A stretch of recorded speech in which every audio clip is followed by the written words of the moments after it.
An Athens woman is in jail this evening accused of running a house of horrors.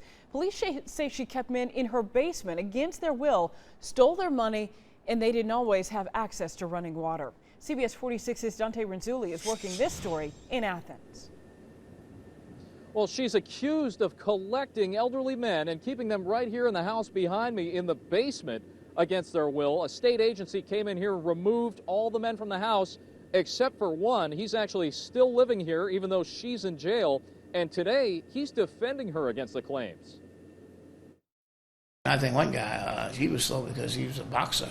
I think he took too many punches. Ronald McKinney describes some of his fellow housemates who were living with him at the invitation of Emma Heard. She's accused of holding elderly men hostage in her house, feeding them once a day, and charging them rent by withdrawing money from their accounts herself. Nobody spoke negative about him. The only thing I just said about it is that, she has a temper and she has a way, but again, she didn't really mistreat him. He admitted there was no water in the basement and the men used a bucket as a toilet. But McKinney insists that the men were able-minded enough to take care of themselves and decide if they wanted to stay or go. We've been here, I think, either 3 or 4 years now.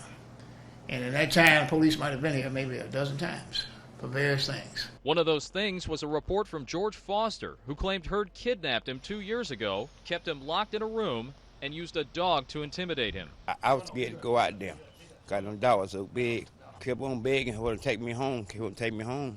Foster says Heard finally let him leave after she withdrew $800 from his account. I get there finally and got my check and got my money. I called. That's when she brought me back home.